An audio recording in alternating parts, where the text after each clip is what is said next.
ನಮಸ್ಕಾರ, first tube ನ ಮತ್ತೊಂದು ವಿಡಿಯೋಗೆ ಸ್ವಾಗತ. ಸ್ನೇಹಿತರೆ, ನಾಳೆ ಅಂದ್ರೆ ಫೆಬ್ರವರಿ 12 ಗುರುವಾರ. ನೀವೇನಾದ್ರೂ ನಾಳೆ ಬ್ಯಾಂಕ್ಗೆ ಹೋಗೋ ಪ್ಲಾನ್ ಮಾಡಿದ್ರೆ ಅಥವಾ ಬಸ್ ನಲ್ಲಿ ಊರಿಗೆ ಹೋಗುವಂತಹ ಅರ್ಜೆಂಟ್ ಇದ್ರೆ ದಯವಿಟ್ಟು ಈ ವಿಡಿಯೋವನ್ನ ಪೂರ್ತಿಯಾಗಿ ನೋಡಿ. ಯಾಕಂದ್ರೆ ಗುರುವಾರ ಇಡೀ ಭಾರತವೇ ಸ್ತಬ್ಧವಾಗುವ ಸಾಧ್ಯತೆ ಇದೆ. ಕೇಂದ್ರ ಸರ್ಕಾರದ ನೀತಿಗಳ ವಿರುದ್ಧ ದೇಶದ ಅತಿ ದೊಡ್ಡ ಕಾರ್ಮಿಕ ಸಂಘಟನೆಗಳು ಮತ್ತು ರೈತ ಸಂಘಟನೆಗಳು ಒಟ್ಟಾಗಿ ಭಾರತ್ ಬಂದ್ಗೆ ಕರೆಯನ್ನ ನೀಡಿವೆ. ಬರೋಬ್ಬರಿ 30 ಕೋಟಿಗೂ ಹೆಚ್ಚು ಜನರು ಈ ಮುಷ್ಕರದಲ್ಲಿ ಭಾಗಿಯಾಗಲಿದ್ದಾರೆ ಅಂತ ಅಂದಾಜಿಸಲಾಗಿದೆ. ಹಾಗಾದ್ರೆ ಏಕಾಏಕಿ ಬಂದ್ ಯಾಕೆ? ಮೋದಿಯವರ ಸರ್ಕಾರ ಜಾರಿಗೆ ತಂದಿರುವಂತಹ ಆ 4 ಹೊಸ ಕಾನೂನುಗಳು ಕಾರ್ಮಿಕರ ಹೊಟ್ಟೆಯ ಮೇಲೆ ಹೊಡಿತಾ ಇದ್ಯಾ?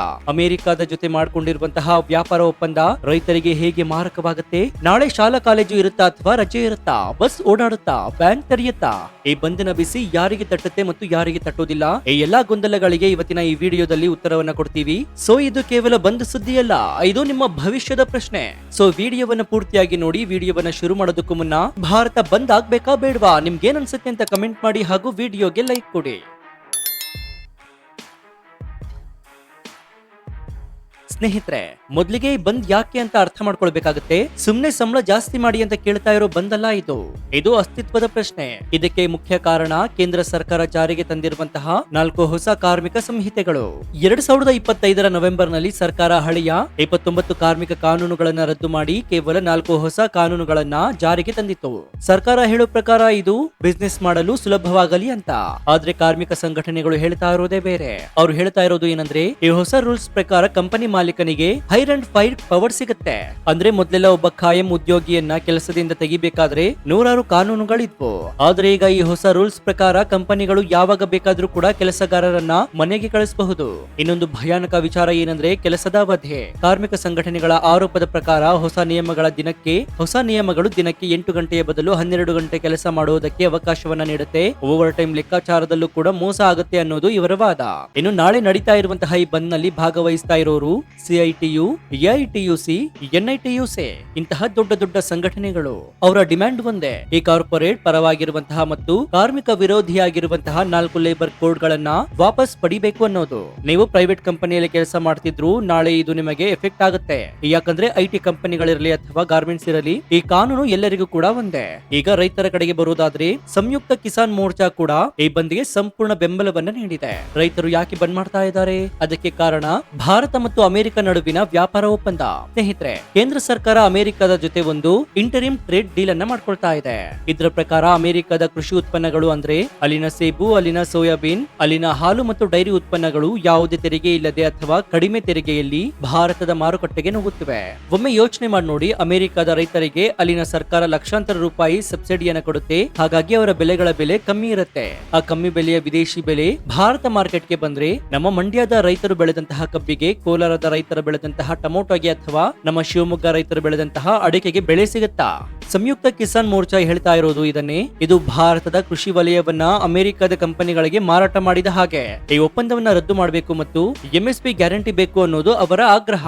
ಇದರ ಜೊತೆಗೆ ಸರ್ಕಾರ ಇತ್ತೀಚೆಗೆ ತಂದಿರುವಂತಹ ವಿಕಸಿತ್ ಭಾರತ್ ಗ್ರಾಮೀಣ್ ಆಕ್ಟ್ 2025 ಕೂಡ ನರೇಗಾ ಯೋಜನೆಯನ್ನ ದುರ್ಬಲಗೊಳಿಸ್ತಾ ಇದೆ ಅಂತ ರೈತರು ಆರೋಪಿಸ್ತಾ ಇದ್ದಾರೆ. ಹಳ್ಳಿ ಜನರಿಗೆ ಸಿಗ್ತಾ ಇದ್ದ 100 ದಿನದ ಕೆಲಸಕ್ಕೆ ಈಗ ಕತ್ತರಿ ಬೀಳೋ ಭಯ ಕೂಡ ಅವರಲ್ಲಿದೆ.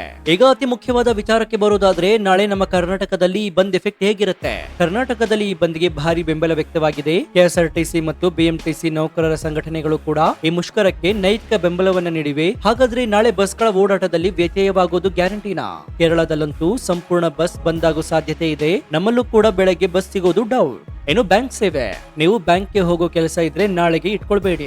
ಯಾಕಂದ್ರೆ ಸರ್ಕಾರಿ ಸ್ವಾಮ್ಯದ ಬ್ಯಾಂಕ್ಗಳ ನೌಕರರು ಮುಷ್ಕರದಲ್ಲಿ ಭಾಗಿಯಾಗ್ತಾ ಇದ್ದಾರೆ. ಬ್ಯಾಂಕ್ ಬಾಗಿಲು ಮುಚ್ಚಬಹುದು. ಆದ್ರೆ ಖುಷಿ ವಿಚಾರ ಏನಂದ್ರೆ ಎಟಿಎಂ ಮತ್ತು ಆನ್ಲೈನ್ ಬ್ಯಾಂಕಿಂಗ್ ವರ್ಕ್ ಆಗುತ್ತೆ. ಇನ್ನು ಶಾಲಾ ಕಾಲೇಜು ಅಧಿಕೃತವಾಗಿ ಇಡೀ ದೇಶಕ್ಕೆ ರಜೆ ಘೋಷಣೆ ಮಾಡಿಲ್ಲ. ಆದ್ರೆ ಬಸ್ ಇಲ್ದಿದ್ರೆ ಮಕ್ಕಳು ಶಾಲೆಗೆ ಬರೋದು ಹೇಗೆ? ಈ ಕಾರಣಕ್ಕೆ ಆಯಾ ಜಿಲ್ಲಾಧಿಕಾರಿಗಳು ಸ್ಥಳೀಯ ಪರಿಸ್ಥಿತಿಯನ್ನ ನೋಡಿ ರಜೆಯನ್ನ ಘೋಷಣೆ ಮಾಡಬಹುದು. ಪೋಷಕರು ನಾಳೆ ಬೆಳಗ್ಗೆ ಸ್ಕೂಲ್ ಮೆಸೇಜ್ ಚೆಕ್ ಮಾಡೋದು ಒಳ್ಳೆಯದು. ಇನ್ನು ಆಸ್ಪತ್ರೆ ಮತ್ತು ಆಸ್ಪತ್ರೆ, ಆಂಬ್ಯುಲೆನ್ಸ್ ಮತ್ತು ಮೆಡಿಕಲ್ ಶಾಪ್ಗಳು ಎಂದಿನಂತೆ ತೆರೆಯುತ್ತಿವೆ. ಇದು ಅತ್ಯಗತ್ಯ ಸೇವೆಗಳಾಗಿರೋದ್ರಿಂದ ಬಂದ್ನಿಂದ ವಿನಾಯಿತಿ ನೀಡಲಾಗಿದೆ. ಇನ್ನು ಕರ್ನಾಟಕದ ಬೆಂಗಳೂರು, ಮೈಸೂರು, ಮಂಗಳೂರು ಮತ್ತು ಹುಬ್ಬಳ್ಳಿಯಲ್ಲಿ ಪ್ರತಿಭಟನೆಗಳು ಜೋರಾಗಿ ನಡೆಯಲಿವೆ. ರಸ್ತೆ ತಡೆ ಕೂಡ ಆಗಬಹುದು. ಇನ್ನು ಸ್ನೇಹಿತರೆ, ಈ ಬಂದ್ ಕೇವಲ ಪ್ರತಿಭಟನೆಯಲ್ಲ, ಇದರ ಹಿಂದೆ ದೊಡ್ಡ ರಾಜಕೀಯ ಮತ್ತು ಆರ್ಥಿಕ ಲೆಕ್ಕಾಚಾರವಿದೆ. ಒಂದು ದಿನ ಭಾರತ್ ಬಂದ್ ಆದ್ರೆ ದೇಶಕ್ಕೆ ಆಗೋ ನಷ್ಟ ಎಷ್ಟು ಗೊತ್ತಾ? ಅಂದಾಜು 25,000 ರಿಂದ 30,000 ಕೋಟಿ ರೂಪಾಯಿ. ಸರ್ಕಾರದ ವಾದ ಏನಂದ್ರೆ, ಹಳೆಯ ಕಾನೂನುಗಳು ಈಗಿನ ಕಾಲಕ್ಕೆ ಸೆಟ್ ಆಗಲ್ಲ. ವಿದೇಶಿ ಹೂಡಿಕೆ ಬರಬೇಕಾದ್ರೆ ಕಾರ್ಮಿಕ ಕಾನೂನುಗಳು ಸರಳವಾಗಬೇಕು. ನಾವು ವಿಶ್ವಗುರು ಆಗ್ಬೇಕಂದ್ರೆ ರಿಫಾರ್ಮ್ ಬೇಕೇ ಬೇಕು ಅಂತ ಮೋದಿ ಸರ್ಕಾರ ಹೇಳ್ತಾ ಇದೆ. ಆದ್ರೆ ವಿರೋಧ ಪಕ್ಷಗಳು ಮತ್ತು ಯೂನಿಯನ್ಗಳು ಹೇಳ್ತಾ ಇರೋದು ಇದು ಬಡವರ ಹೊಟ್ಟೆ ಮೇಲೆ ಹೊಡೆದು ಶ್ರೀಮಂತರ ಜೇಬು ತುಂಬಿಸುವ ಕೆಲಸ ಅಂತ.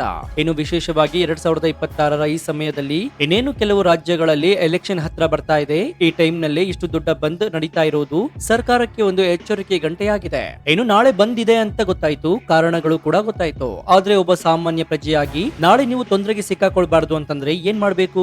ಸೊ ಈ ಬಗ್ಗೆ ನಿಮ್ಗೆ ಒಂದು ಎಮರ್ಜೆನ್ಸಿ ಟಿಪ್ಸ್ ಕೂಡ ಇದೆ ನೋಡಿ. ಹಣಕಾಸಿನ ವ್ಯವಹಾರ. ನಾಳೆ ಬ್ಯಾಂಕ್ ನೌಕರರು ಮುಷ್ಕರದಲ್ಲಿ ಇರೋದ್ರಿಂದ ಬ್ಯಾಂಕ್ ಬಾಗಿಲು ತೆರೆಯೋದು ಡೌಟ್. ಎಟಿಎಂ ಗಳು ಕೆಲಸ ಮಾಡಬಹುದು, ಆದ್ರೆ ಹಣ ಖಾಲಿಯಾಗೋ ಚಾನ್ಸ್ ಕೂಡ ಇರುತ್ತೆ. ಅದಕ್ಕೆ ನನ್ನ ಸಲಹೆ ಏನಂದ್ರೆ ಇವತ್ತೇ ಸಂಜೆ ಹೋಗಿ ನಿಮ್ ಕೈಯಲ್ಲಿ ಸ್ವಲ್ಪ ಕ್ಯಾಶ್ ಇಟ್ಕೊಳ್ಳಿ. ಯಾಕಂದ್ರೆ ಹಳ್ಳಿ ಕಡೆ ಅಥವಾ ಸಣ್ಣ ಅಂಗಡಿಗಳಲ್ಲಿ ಆನ್ಲೈನ್ ಪೇಮೆಂಟ್ ವರ್ಕ್ ಆಗದೆ ಹೋದ್ರೂ ಕೂಡ ಕಷ್ಟವಾಗಬಹುದು. ಇನ್ನು ಪ್ರಯಾಣ. ನಾಳೆ ನೀವು ದೀರ್ಘ ಪ್ರಯಾಣಕ್ಕೆ ಪ್ಲಾನ್ ಮಾಡಿದ್ರೆ ದಯವಿಟ್ಟು ರಿಸ್ಕ್ ಅನ್ನ ತಗೊಳ್ಬೇಡಿ. ಕೆಎಸ್ಆರ್ಟಿಸಿ ಮತ್ತು ಖಾಸಗಿ ಬಸ್ಗಳು ನಾಳೆ ರಸ್ತೆಗೆ ಇಳಿಯೋದು ಅನುಮಾನ. ರೈಲುಗಳು ಓಡಾಡಬಹುದು, ಆದ್ರೆ ರೈಲ್ವೆ ಸ್ಟೇಷನ್ಗೆ ಹೋಗೋಕೆ ಆಟೋ ಅಥವಾ ಕ್ಯಾಬ್ಗಳು ಸಿಗದೇ ಇರಬಹುದು. ಸೊ ಮನೆಯಲ್ಲೇ ಇರೋದು ಸೇಫ್. ಒಂದ್ ವೇಳೆ ಹೋಗ್ಲೇಬೇಕಾದ ಪರಿಸ್ಥಿತಿ ಇದ್ರೆ ಸ್ವಂತ ವಾಹನ ಬಳಸೋದು ಉತ್ತಮ. ಇನ್ನು ಮೂರನೇದು ಪೆಟ್ರೋಲ್ ಮತ್ತು ಡೀಸೆಲ್. ಸಾಮಾನ್ಯವಾಗಿ ಬಂದಿದ್ದಾಗ ಪೆಟ್ರೋಲ್ ಬಂಕ್ಗಳು ತೆರೆದಿರುತ್ತವೆ, ಆದ್ರೆ ಪ್ರತಿಭಟನಾಕಾರರು ಬಲವಂತವಾಗಿ ಬಂಕ್ ಮುಚ್ಚಿಸೋ ಸಾಧ್ಯತೆ ಕೂಡ ಇರುತ್ತೆ. ಹಾಗಾಗಿ ರಿಸ್ಕ್ ಬೇಡ. ಇವತ್ತೇ ಸಂಜೆ ನಿಮ್ಮ ಗಾಡಿಗೆ ಫುಲ್ ಟ್ಯಾಂಕ್ ಅನ್ನ ಹಾಕಿಸ್ಕೊಳ್ಳಿ. ಇನ್ನು ಆಸ್ಪತ್ರೆ ಮತ್ತು ಔಷಧಿ. ತುರ್ತು ಸೇವೆಗಳಿಗೆ ಬಂದು ವಿನಾಯಿತಿ ಇದೆ. ಆಸ್ಪತ್ರೆಗಳು ಓಪನ್ ಇರುತ್ತೆ, ಆದ್ರೆ ಮೆಡಿಕಲ್ ಶಾಪ್ಗಳು ಕೆಲವು ಕಡೆ ಮುಚ್ಚಿರಬಹುದು. ಮನೆಯಲ್ಲಿ ವಯಸ್ಸಾದವರು ಅಥವಾ ಮಕ್ಕಳು ಇದ್ರೆ ಅವರಿಗೆ ಬೇಕಾದ ಔಷಧಿಗಳನ್ನ ಇವತ್ತೇ ತಂದು ಇಟ್ಕೊಳ್ಳಿ. ಇನ್ನು ಹಾಲು ಮತ್ತು ತರಕಾರಿ. ನಾಳೆ ಬೆಳಗ್ಗೆ ಹಾಲು ಪೇಪರ್ ಎಂದಿನಂತೆ ಇರುತ್ತೆ, ಆದ್ರೆ ತರಕಾರಿ ಮಾರುಕಟ್ಟೆಗಳಲ್ಲಿ ವ್ಯತ್ಯಯ ಆಗಬಹುದು. ರೈತರು ಮಾರುಕಟ್ಟೆಗೆ ಬರದೆ ಹೋದ್ರೆ ತರಕಾರಿ ರೇಟ್ ನಾಳೆ ಒಂದೇ ದಿನ ಡಬಲ್ ಆಗೋ ಚಾನ್ಸಸ್ ಕೂಡ ಇದೆ. ಸೊ ಇವತ್ತೇ ಮಾರ್ಕೆಟ್ಗೆ ಹೋಗಿ ಬೇಕಾದಂತಹ ತರಕಾರಿಯನ್ನ ತಂದಿಟ್ಕೊಳ್ಳಿ. ಸೊ ಒಟ್ಟಾರೆಯಾಗಿ ಹೇಳೋದಾದ್ರೆ ಪ್ರಜಾಪ್ರಭುತ್ವದಲ್ಲಿ ಪ್ರತಿಭಟನೆ ಮಾಡೋದು ಹಕ್ಕು, ಆದ್ರೆ ಬಂದ್ ಮಾಡೋದ್ರಿಂದ ದೇಶದ ಆಸ್ತಿಪಾಸ್ತಿಗೆ ನಷ್ಟ ಆಗಬಹುದು. ಅದೇ ರೀತಿ ಸರ್ಕಾರ ಕೂಡ ಜನರ ದನಿಯನ್ನ ಕೇಳಬೇಕು. ಸೊ ಇವತ್ತು ನಾವು 5 ಟ್ರಿಲಿಯನ್ ಎಕಾನಮಿ ಕಡೆ ಓಡ್ತಾ ಇದ್ದೇವೆ, ಆದ್ರೆ ಆ ಓಟದಲ್ಲಿ ನಮ್ಮ ರೈತರು ಮತ್ತು ಕಾರ್ಮಿಕರು ಹಿಂದಕ್ಕೆ ಉಳಿಬಾರ್ದು ಅಲ್ವಾ? ಅಮೆರಿಕ ಜೊತೆ ವ್ಯಾಪಾರ ಬೇಕು, ಆದ್ರೆ ನಮ್ಮ ರೈತರ ಸಮಾಧಿ ಮೇಲಲ್ಲ. ಕಾರ್ಖಾನೆಗೆ ಲಾಭ ಬೇಕು, ಆದ್ರೆ ಕಾರ್ಮಿಕರ ರಕ್ತ ಹೀರಲ್ಲ. ಇದು ಸರ್ಕಾರ ಅರ್ಥ ಮಾಡ್ಕೊಳ್ಬೇಕಾಗತ್ತೆ. ನಾಳೆ ಏನಾಗುತ್ತೆ ಕಾದ್ ನೋಡ್ಬೇಕಾಗುತ್ತೆ. ನಾಳೆ ಬಂದ ಲೈವ್ ಅಪ್ಡೇಟ್ ಅನ್ನ ನಮ್ಮ ಚಾನೆಲ್ ನಲ್ಲಿ ನಿಮ್ಗೆ ಸಿಗ್ತಾನೆ ಇರುತ್ತೆ. ಸೊ ಈ ವಿಡಿಯೋ ಬಗ್ಗೆ ನಿಮ್ಮ ಅಭಿಪ್ರಾಯ ಏನು ಅಂತ ಕಮೆಂಟ್ ಮಾಡಿ, ಹಾಗೂ ವಿಡಿಯೋಗೆ ಲೈಕ್ ಕೊಡಿ. ಜೊತೆಗೆ ನೀವಿನ್ನು ನಮ್ಮ ಚಾನೆಲ್ ಅನ್ನ ಸಬ್ಸ್ಕ್ರೈಬ್ ಮಾಡ್ಕೊಂಡಿಲ್ಲ ಅಂದ್ರೆ ಈ ಕೂಡಲೇ ಸಬ್ಸ್ಕ್ರೈಬ್ ಮಾಡ್ಕೊಂಡು ಪಕ್ಕದಲ್ಲಿರುವಂತಹ ಬೆಲ್ ಐಕಾನ್ ಅನ್ನ ಪ್ರೆಸ್ ಮಾಡಿ. ಇದರಿಂದ ನಾವು ಹಾಕುವ ಹೊಸ ವಿಡಿಯೋಗಳ ನೋಟಿಫಿಕೇಶನ್ ಮೊದಲು ನಿಮಗೆ ಸಿಗುತ್ತೆ. ಇನ್ನು ನಮ್ಮ ಚಾನೆಲ್ ನಲ್ಲಿ ಇಂತಹ ಅನೇಕ ಕುತೂಹಲಕಾರಿ ವಿಡಿಯೋಗಳು ಇವೆ, ಅವುಗಳನ್ನು ನೋಡಿ ಪ್ರೋತ್ಸಾಹಿಸಿ. ಇದಾಗಿತ್ತು ಈ ಕ್ಷಣದ ವಿಶೇಷ. ನೋಡ್ತಾ ಇರಿ ಫಸ್ಟ್ ಟ್ಯೂಬ್ ಕನ್ನಡ. ಧನ್ಯವಾದ.